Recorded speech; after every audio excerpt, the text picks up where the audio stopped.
Hello friends, welcome back to Page Turner's Book Cafe. In today's video, I'll share 8 big ideas from the book The Psychology of Money.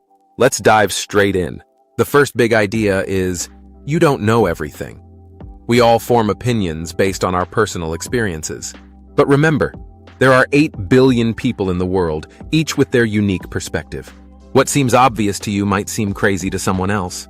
Morgan Housel, the author, points out that your experience with money could be 0.0001% of all that's happened globally. Yet 80% of your beliefs about money are shaped by it. This means we often trust our limited experience too much. For instance, if someone had a bad experience in the stock market 20 years ago, they might believe it's always risky. The key is not to limit yourself to your own experiences. Read financial books, watch educational videos, attend seminars, and learn from others. Make financial decisions based on a blend of your experiences and new knowledge, not just your emotions. The second big idea: nothing is as good or bad as it seems.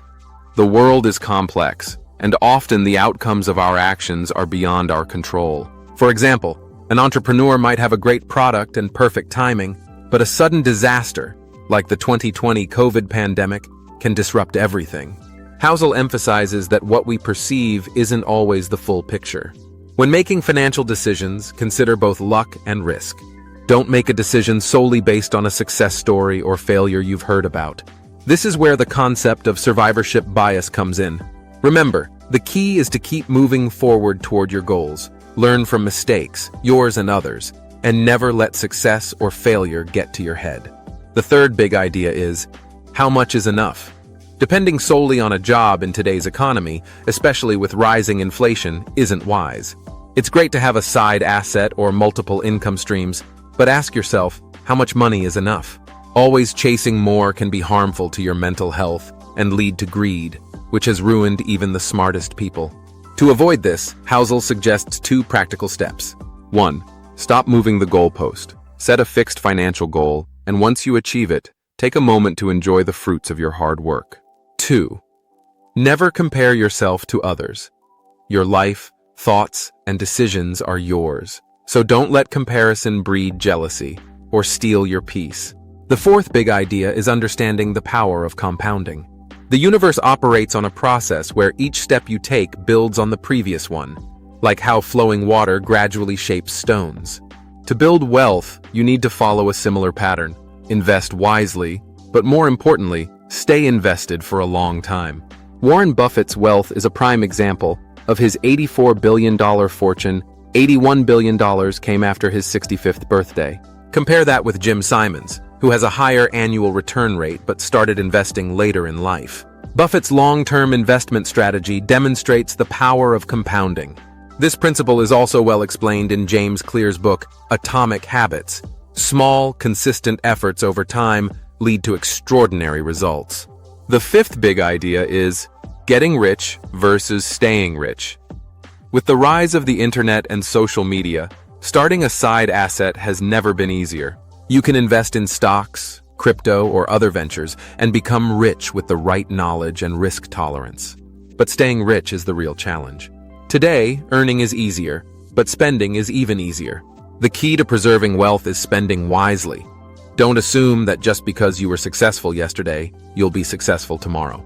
Approach every financial decision with the same caution and research as you did your first. Remember, saving money is an art, and there's a thin line between being economical and being stingy. Economical means not spending unnecessarily, while stingy means not spending at all. Learn to differentiate between needs and wants, and you'll master the art of saving. Big idea number 6 is the law of large numbers. This principle suggests that the more times you do something, the greater your chances of success. As an entrepreneur, apply this law by thinking 10x bigger and working 10x harder. Massive results come from massive action. Even if you don't fully achieve your 10x goals, you'll still win by pushing yourself further than you thought possible. This also applies to diversification in investments. The larger and more diversified your portfolio, the less dependent you are on any one stock. Even if you're wrong half the time, you can still achieve great returns. My personal experience is a testament to this. My friend has 14 stocks in his portfolio. 7 are trading at a loss, but the other 7 have given him around 40% return on his overall investment. You don't have to be perfect to make money. Big idea number 7 is to be time rich. What do you think is the ultimate benefit of earning more money? Is it fame or the power to buy anything you want? Morgan Housel argues that the greatest dividend of money is control over your time. Studies show that people who feel happiest have control over how they spend their time. Money gives you options in life. It allows you to leave a toxic workplace, take time off when you're not feeling well, and live on your terms. The highest form of wealth is waking up every morning with the freedom to choose what you do with your day. To achieve this, start by building an emergency fund that covers at least 6 months of living expenses. Once that's in place, you can take calculated risks and pursue what truly matters to you. Ultimately, your goal should be to link your earnings with your time, giving you the freedom to live life on your terms. The 8th big idea is, luxury is normal.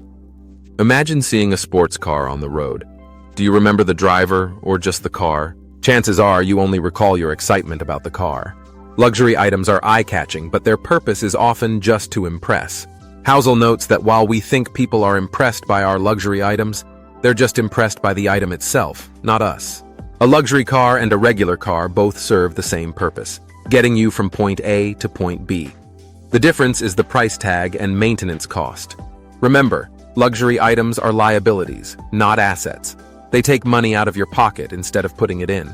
If you can't afford to buy something twice, you can't afford it. Follow the 30-day rule.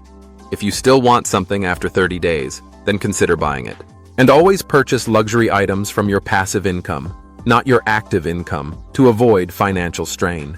Lastly, buy these items from your business account to benefit from tax depreciation. The rich use these strategies to save on taxes, not just to show off. So those were the 8 big ideas from The Psychology of Money. Let's recap. 1. You don't know everything. Learn from others and avoid making decisions based on limited experience. 2. Nothing is as good or bad as it seems. Understand that success and failure aren't always in your control. 3. How much is enough? Set a financial goal and avoid the trap of endless greed. 4. Understand the power of compounding. Start investing early and stay invested. 5. Getting rich versus staying rich. Focus on preserving your wealth through wise spending. 6. The law of large numbers. Take massive action and diversify your investments. 7. Be time rich. Use money to gain control over your time. 8. Luxury is normal. Don't chase luxury items just to impress others. Focus on true wealth. If you enjoyed this video, please give it a thumbs up, subscribe if you haven't already, and hit the bell icon for notifications. And don't forget to check out the link of The Psychology of Money in the description. Thanks for watching.